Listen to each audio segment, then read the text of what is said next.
The air was warm, the sun was shining, and every pony in Ponyville was having a glorious day.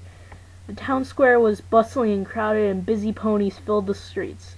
All the pony folk seemed to have somewhere specific to be, all except Rainbow Dash. Her place was in the sky. She tore freely through the air, speeding one way and the next, buzzing the treetops and racing the wind. The blue Pegasus swooped over a schoolyard, much to the delight of the children, then climbed several hundred feet and dove, streaking downward as fast as she could. Seconds before hitting the ground, her wings flew open and she pulled up back into the clear blue. Rainbow felt alive. Suddenly, Dash remembered that she had somewhere to be. She was supposed to meet with Pinkie Pie in 5 minutes. Dash had gotten so caught up in her exercises that she'd nearly forgotten that Pinkie had asked to meet her at Sugar Cube Corner at 3. Pinkie hadn't said why or what they'd been doing, but Dash knew that with Pinkie it could be anything. Dash wasn't really sure if she wanted to go, though. She was so engaged with her stunts that she thought about blowing Pinkie off to continue flying. But Dash's conscience got the better of her. She knew that it would hurt Pinkie's feelings. After all, Pinkie had said it was going to be something special just for the two of them. Dash considered it and thought, why not?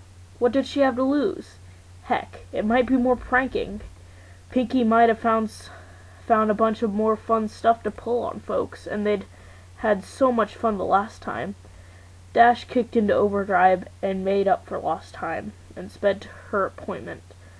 When Dash walked into the store, she was immediately greeted by her host, who was bouncing in excitement.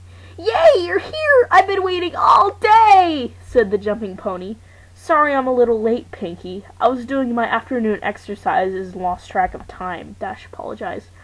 Pinkie giggled and responded in a gleefully reassuring tone. "Oh, that's okay. You're here now. What's a few more minutes? I've been so excited thinking about all the fun stuff we're gonna do. I haven't stopped bouncing since I woke up. I almost forgot to breathe. I'm so happy." Dash gave a slightly uncomfortable laugh. She had always appreciated Pinkie Pie's friendly, outgoing way of life, but Pinkie's overabundant enthusiasm almost creeped her out. Dash maintained a polite expression, however. If Pinkie was this worked up, whatever she had planned must be good. "So, you ready to get started, Rainbow Dash?" "I've got everything all ready," the pink pony said. Dash psyched herself up. "You betcha, Pinkie. What do you got planned? We gonna prank somebody? I got a couple of good ones I've been thinking about. Or maybe you've got some stunts you think I should try. Or perhaps making cupcakes!" Pinkie happily announced. "Baking?" Dash was disappointed. "Pinkie, you know I'm not good at baking. Remember last time?" "Oh, that's not a problem at all.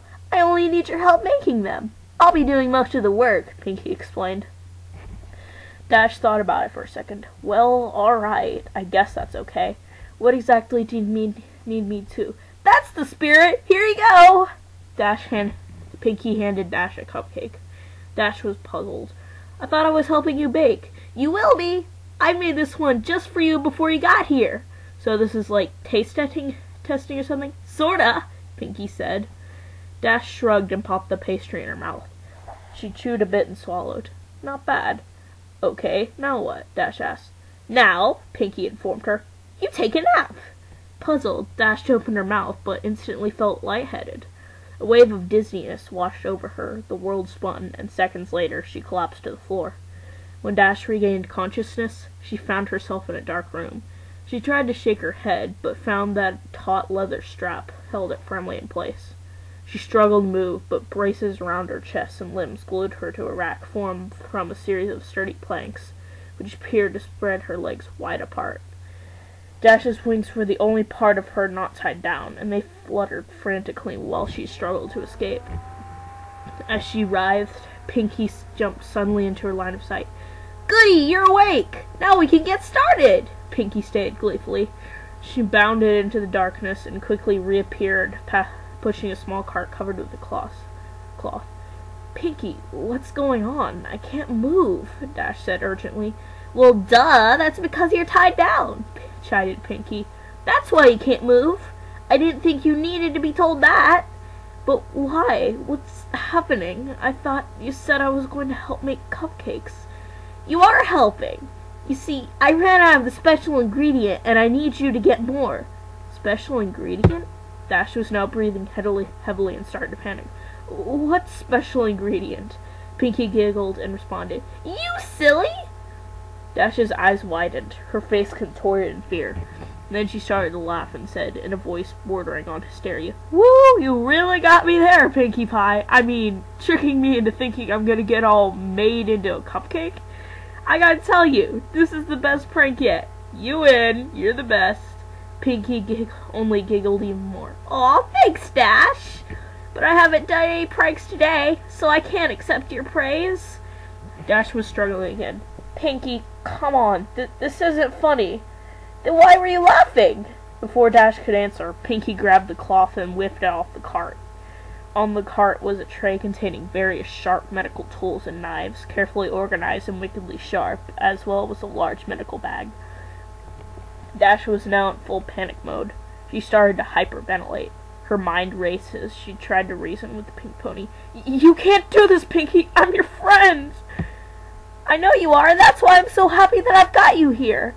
We get to share your last moments together, just you and me! Pinkie was skipping again. But the other ponies will wonder where I am. When the clouds pile up, they'll come looking for me, and then you'll get found out, Dash cried in desperation. Oh, Dash, said Pinkie. Don't worry. There are plenty of Pegasus ponies to take care of a few clouds. And besides, no one will find out. I mean, how long do you think I've been doing this? And with that ominous statement, the lights suddenly came to life and revealed the room. Oh no, Dash shrilled in the horror at the image presented to her. The room was decorated with a typical but twisted Pinkie Pie flair. Colorful streamers of dried entrails fluttered around on the ceiling. Brightly painted skulls of all sizes were attached to the walls, and organs done up in pestles filled with helium were tied to the back of the chairs. The tables and chairs were made of bones and preserved flesh of past ponies. Dash cringed upon seeing the center piece of the table nearest to her. The heads of 4 foals, their eyes closed as if they were sleeping, and wearing party hats made from their own skin. With a thrill of terror, Dash recognized one of them as Apple Bloom's classmate, Twist.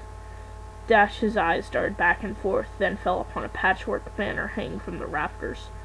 Made from several tan pony hides, the words, Life is a Party, were scrawled on it in blood red. Dash's attention was brought back by a party horn unfurling and tickling her nose. She gaped at Pinkie, who was standing right in front of her. The party pony was wearing a dress quilted from dried skin and blazoned with cutie marks. On her back fluttered 6 Pegasus wings, all of different colors. As the earth pony skipped in excitement, her necklace of severed unicorn horns clacked together loudly. Like it? Pinkie asked. I made it myself. Desperately, Dash pleaded with the smiling pony before her. Pinkie, please, I'm sorry if I did anything to you. I didn't mean it. Please, let me go. I promise I won't tell anybody. Oh, Dash, you didn't do anything. It's just that your number came up and, well, I don't make rules. We can't turn back now. Dash was tearing up. How could this be happening? Aw, don't be sad, Dash, said Pinkie. Look, this'll cheer you up. I brought you a friend. Seemingly out of nowhere, Pinkie produced a brightly painted blue and yellow skull. It was about pony size, but it had a very defining feature, a beak. Dash gaped in shock. Is that... Hey, Dash, let's hang out together. These ponies are lame-os. Dweebs, dweebs, dweebs, Pinkie mimicked. I caught her right before she left town. Remember when I left the party for about 20 minutes? That wasn't enough time for me to play with her, of course. I had to wait till after the party to do that. But boy, am I glad I did. It was worth it for the flavor alone. Griffins taste like 2 animals at once. It's amazing. I know she didn't have a number like anyone else in Ponyville, but when was I gonna get another chance to try a Griffin? I probably should have asked where she came from, though, so I could have gotten more, but I forgot. I'll tell you what, though, she was quite the fighter. She lasted a long time, which is a lot of fun for me. I got the chance to play with someone other than a pony and try new things. It's too bad she had such a meanie mouth. She said so much bad stuff, I just had to take her tongue out. You know, bad language makes for bad feelings, Rainbow Dash. Dash didn't have anything to say. She just sobbed and writhed in her tight bonds. "Well," Pinky said with an air of finality, "that's enough reminiscing. Time to begin." Putting down Gilda's skull, the pink pony gripped a scalpel in the cleft of her hoof and walked over to Dash's right flank. Without any flair, Pinky placed the blade an inch above Dash's cutie bark and began a circular cut around it. Dash shouted in pain and tried desperately to pull away, but the braces held her still. Finishing the incision, Pinky grabbed a curved skinning knife from the tray. Screwing up her face in concentration, she worked under Dash's skin and sliced the hide away from the muscle. Dash ground her teeth as she tearfully watched her flesh peel off. Pinky then moved to the other side and repeated the process on Dash's left flank. Once she had finished, Pinky held up both cutie marks in front of her friend and started waving them like pom-poms. Dash just whimpered. Her thighs burned like nothing she had ever felt before. Placing the ragged patches of skin down, Pinky selected a large butcher knife and walked behind the blue Pegasus. "Hope you don't mind. I think I'm gonna wing it now," Pinky laughed. She grabbed Dash's left wing in her mouth and played with it for a few seconds, yanking it back so the sharp pain reignited the fire in Dash's flanks. Then, stretching the wing out, Pinky brought the blade down hard at the base. Instantly, Dash screamed and thrashed her appendage. The movement threw out Pinky's aim. She tried to hit the mark again, but missed, and carved a huge slash into Dash's back. "Dash, you gotta stay still or I'll keep missing," scolded Pinky as her friend howled. Pinky took another whack and hit her target. She swung again and again. Blood sprayed in the air, but Pinky realized she wasn't getting anywhere. The blade just wasn't going through the bone. I guess I forgot to sharpen it. I'll try something else," stated Pinky matter-of-factly, as she tossed the knife over her shoulder, embedding the blade in the table. Through the haze and pain of tears, Dash heard the sound of a metal box opening and closing. "Got it. Say, Dash, why do they call it a hacksaw? It doesn't hack. Hacking is what I was doing with the knife. This is a saw. I don't get it." Pinky placed the tool over the mangled flesh of the last attempt. Standing on her hind legs, she worked the saw back and forth with her front hooves. Sliced effortlessly through the bone and skin. The feeling of the jagged teeth grinding into her made Dash want to vomit. She watched numbly as her wing flew over her head and landed with a fluff on the table. Pinky moved over to the next wing and started sawing. Dash didn't struggle this time. She'd given up trying to fight and focused on choking back screams of agony. Abruptly, the sawing paused. Pinky was only halfway done, the wing hanging off by a sliver. "Hey, Dash!" Pinky piped up. "Think fast!" Suddenly, Pinky yanked the wing off as hard as she could. The bone snapped, but the blue pony's skin held, then tore away. The pole ripped away a long strip of flesh all the way down Dash's back to her rump. Her body seized at the unexpected trauma. As her pelvis tensed up, Dash felt a warm release between her legs, and her loud, unending melody of pain filled the room. Unable to catch her breath, she blacked out. Dash awoke with a gasp. The stench of her urine filled her mucus-caked nostrils. As her vision swam into focus, she saw a very pouty Pinkie Pie removing a large adrenaline needle from her chest. Stomping her hooves, the frustrated Pinkie lashed out at her helpless victim. "Didn't anybody teach you any manners? It's very rude to fall asleep when someone invites you over to spend time with them. How would you like it if I came over to your house and went to sleep? Oh, I'm sorry, Dash. You're so boring, I think I'll take a nap. You think I like always doing this by myself? I told you how excited I got when I found out you were next. I was excited to have a friend to be here with me when I worked, but no. You've got to be inconsiderate. You know, I thought you were tough. I thought you could handle anything. I've had foes stand up better than you. Do I have to baby you? Huh? Is that how you want me to remember you? As a baby?" As Pinkie stopped to catch her breath, Dash blinked and sobbed softly. Her back was in agony, her sides were on fire, and there was an intense pain in one of her legs. As she blinked again, she saw Pinkie Pie pop something red into her mouth and begin to chew. Noticing Dash's stare, Pinkie Pie quickly gulped the morsel down.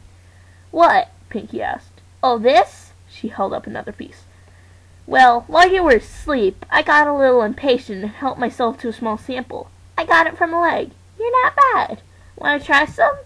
Without waiting for a response, Pinkie shoved the strip of meat into the revolted Pegasus's mouth. Dash gagged and immediately spit it out. Pinky frowned and picked up the chunk of flesh. "If you didn't want it, you could have said no." She contemplated the discarded snotty morsel, then gulped it up. "It's not like you haven't had my cupcakes before." Swallowing, Pinky turned her attention to a small can on the tray. She removed the lid, revealing that it was filled with red-hot coals. Lying on top of the coals were several large nails. As the adrenaline filled her veins, Dash began to panic again. Picking up the can, Pinky walked over to Dash's left. Holding some tongs with her mouth, Pinky carefully picked up a nail and positioned it at the seam between her victim's front leg and hoof. Then she grabbed a hammer and carefully took aim. "No, Pinky!" Dash screamed. "No! No!" The hammer came down and the nail punctured Dash's skin. The white hot burning was too much. Dash screamed as she pulled and thrashed at the braces, causing her raw skin to rub and tear.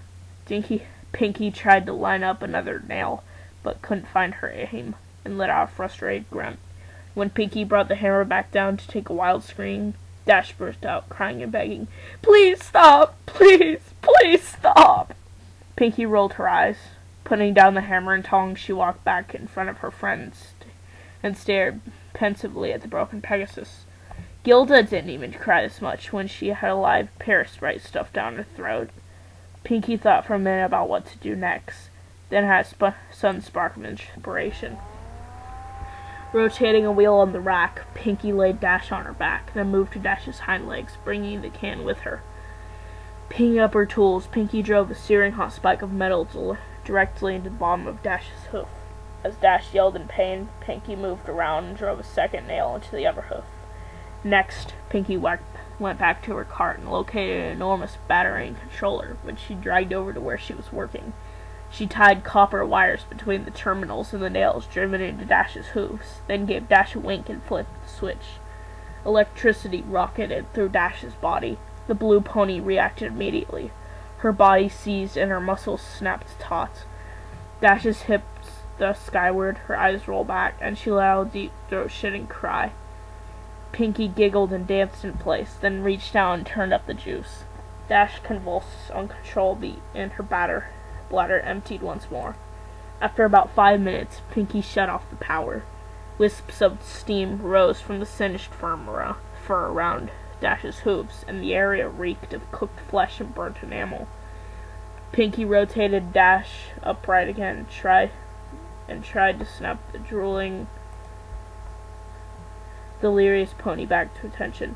"Dash! Dash! Rainbow Dash! Wake up!"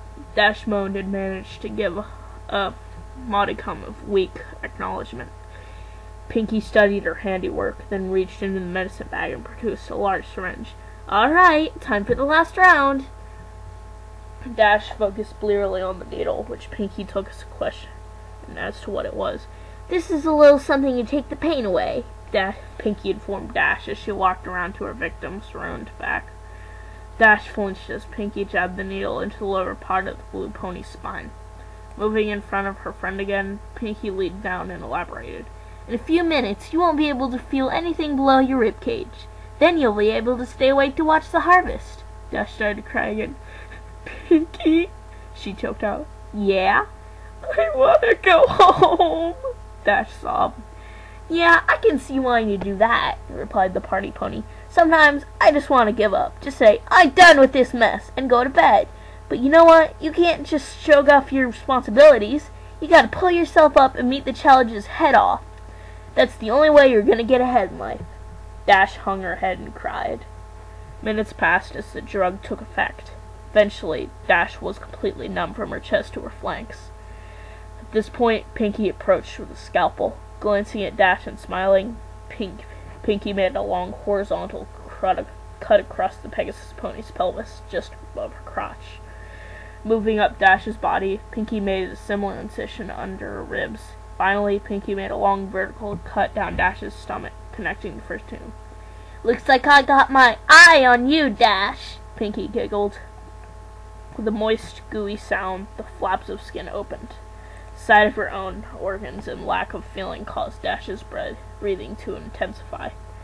Pinky carefully sliced open Dash's abdominal sac and grabbed her large intestines. As she separated the organs from the rest of her digestive tract and pulled it out of the new cavity, Pinky grew jovial. Laughing as she goaded her friend, Pinky began to make jokes. Dash, growing weaker from this new source of blood loss, tried desperately to shut the macabre comedy act. "Look at me, I'm Rarity!" Pinky laughed, slinging the intestinal tube around her neck and spraying blood in all directions. "Isn't my new scarf so pretty?" Reaching back inside, she sliced the smaller intestine off the bowels. Squeezing out the excess excrement, Pinky filled the slimy organ through her teeth and dragged it back and forth. "Dentists say you gotta floss every day, Dash." Dash was barely aware of what was going on anymore. The shock was causing her to fade. Disappointed, Pinky dived back into the blue pony's guts, ramping up her routine. "Aw, don't go yet, Dash," Pinky started, pulling out the rest of Dash's organs, pausing with each removal. "I know I can be a real pancreas, but you know I'm just kidding with you. You really gotta learn to liver it up. Boy, these jokes are getting bladder. Guess you gotta develop a stomach for 'em." Pinky placed the discarded body parts into a bucket, keeping the last one a bit longer. "Ooh, bagpipes," she said, placing the end of Dash's esophagus in her mouth and stomach in her armpit. She squeezed and a spurt of acid hit her tongue. "Ew! Oh, hey, look, there's your cupcake, Dash." Dash didn't hear her tormentor. She had slipped from consciousness minutes ago.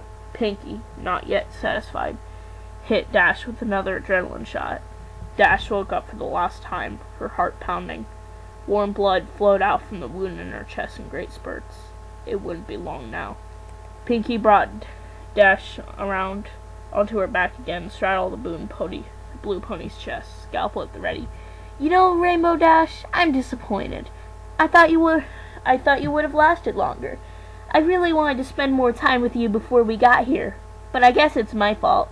I should have taken it a little slower. Oh well, it was really nice knowing you, Dash." The blade sunk into the blue throat and worked its way up to Dash's chin. Coming back down, Pinky's scalpel then circled Dash's neck. The last thing Rainbow Dash felt was her skin being cut away from her skull, and the metal of the blade scraping her teeth. Then she was gone. Pinky stared into the mirror. She had done a really good job, even keeping the eyelids. She winked, and Dash winked back. Pinky smiled. But still, she was sad that her friend was now gone. Dash had only lasted 50 minutes, not nearly as long as Pinky had wanted. She looked back at the cadaver hanging in the center of the room, the last of her friend's fluid draining into a pan. Yep, no more Rainbow Dash. As she looked, Pinky cocked her head. She began to take notice of the fact that there really wasn't much damage to the corpse. "In fact," the pink pony mused, "I think—" An idea exploded in her head. She was good at sewing, and she had all the pieces. All she had to do was put them back together. Yeah, she just had to get some stuffing, and then bingo, she'd had Rainbow Dash forever. In fact, thought Pinky, that's what she'd do with all her best friends when their numbers came up. She was so excited, she skipped right over to the body with the spinner to get started. The cupcakes could wait. Pinkie Pie had a friend to make.